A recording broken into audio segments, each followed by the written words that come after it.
തങ്ങൾ 3 മാസം മുമ്പ് നടത്തിയ ഒരു വ്യോമാക്രമണത്തിൽ 2 മുതിർന്ന സുരക്ഷാ ഉദ്യോഗസ്ഥർക്കൊപ്പം ഗാസയിലെ ഹമാസ് ഭരണകൂടത്തിൻ്റെ തലവനായ റാഹി മുഷ്താഹയെ വധിച്ചെന്ന് ഇപ്പോൾ പ്രസ്താവിക്കുകയാണ് ഇസ്രയേൽ സൈന്യം. കമാൻഡ് ആൻഡ് കൺട്രോൾ കേന്ദ്രമായി പ്രവർത്തിച്ചിരുന്ന വടക്കൻ ഗാസയിലെ ഒരു ഭൂഗർഭ നിലയത്തെ ലക്ഷ്യമിട്ട് നടത്തിയ വ്യോമാക്രമണത്തിലാണ് ഇവരെല്ലാം വധിച്ചതെന്നും ഇസ്രയേൽ സൈനിക പ്രസ്താവനയിലൂടെ വ്യക്തമാക്കി. മുഷ്താഹയും കമാൻഡർമാരായ സമേഹ് അൽ സിറാജും സമി ഔദയുമാണ് ഈ ഇസ്രയേലിൻ്റെ ആക്രമണത്തിൽ കൊല്ലപ്പെട്ടവർ.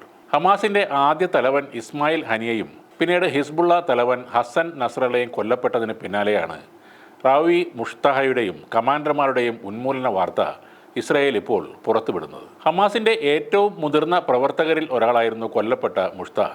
ഹമാസിൻ്റെ സേനാവിന്യാസവുമായി ബന്ധപ്പെട്ട തീരുമാനങ്ങളിൽ നേരിട്ട് സ്വാധീനം ചെലുത്തിയിരുന്ന നേതാവാണ് ഇയാളെന്നും ഇസ്രായേൽ സൈന്യം ആ പ്രസ്താവനയിലൂടെ പറയുന്നുണ്ട്. പൊളിറ്റിക്കൽ ബ്യൂറോയിലെ പ്രധാനി കൂടിയായ മുഷ്താഹയാണ് ഹമാസ് സംഘടനയുടെ സാമ്പത്തിക കാര്യങ്ങൾ എല്ലാം കൈകാര്യം ചെയ്തിരുന്നത്. മറ്റ് രാജ്യങ്ങളുമായും വളരെ അടുത്ത ബന്ധമാണ് ഇദ്ദേഹത്തിനുണ്ടായിരുന്നത്. ഹമാസിൻ്റെ പൊളിറ്റിക്കൽ ബ്യൂറോയുടെ സെക്യൂരിറ്റി ചീഫായിരുന്നു സമേ അൽ സിറാജ്.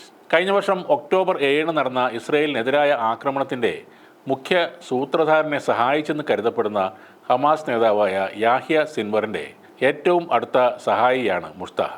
യാഹ്യ സിൻവർ ജീവിച്ചിരിപ്പുണ്ടെന്നും ഗാസയിൽ ഒളിവിലാണെന്നുമാണ് ഇസ്രായേൽ സൈന്യം ഇപ്പോഴും കണക്കുകൂട്ടുന്നത്. അതേസമയം ഇസ്രായേലിലെ ടെൽ-അവീവിൽ ഇന്നലെ യമനിലെ ഹൂത്തി വിമതർ ഡ്രോൺ ആക്രമണം നടത്തിയിരുന്നു. വ്യാഴാഴ്ച രാവിലെ നടന്ന ആക്രമണത്തിന് പിന്നിൽ തങ്ങളാണെന്ന് ഹൂത്തി വിമതർ പുറത്തുവിട്ട ഒരു പ്രസ്താവനയിൽ പറയുന്നുണ്ട്. ഇസ്രായേലിനെതിരായ യുദ്ധത്തിൽ പലസ്തീനിനും ലെബനോണും നൽകുന്ന പിന്തുണയുടെ ഭാഗമായാണ് തങ്ങൾ ടെൽ-അവീവിൽ ഡ്രോൺ ഉപയോഗിച്ച് ആക്രമണം നടത്തിയതെന്നാണ് ഹൂത്തി വിമതർ പറയുന്നത്. ഇപ്പോഴും ലെബനോണിലെ പല സ്ഥലങ്ങളിലും ഇസ്രായേൽ സൈന്യം ഹിസ്ബുള്ളയുമായി നേരിട്ട് ഏറ്റുമുട്ടുകയാണ്. ലെബനോണിലേക്ക് കൂടുതൽ കരസേനയെ ഇറക്കുകയാണ് ഇസ്രായേൽ ഇപ്പോൾ ചെയ്യുന്നത്. ഇറാൻ ഇസ്രായേലിൽ മിസൈൽ വർഷം നടത്തിയെങ്കിലും തിരിച്ച് ഇറാനെ ആക്രമിക്കുന്ന നീക്കങ്ങൾ ഒന്നും ഇതുവരെ ഇസ്രായേലിൻ്റെ ഭാഗത്തു നിന്നും ഉണ്ടായിട്ടില്ല. പകരം ഹിസ്ബുള്ളയെ ഉന്മൂലനം ചെയ്യാനുള്ള യുദ്ധതന്ത്രങ്ങളാണ് ഇപ്പോൾ ഇസ്രായേൽ സൈന്യം നടത്തിക്കൊണ്ടിരിക്കുന്നത്.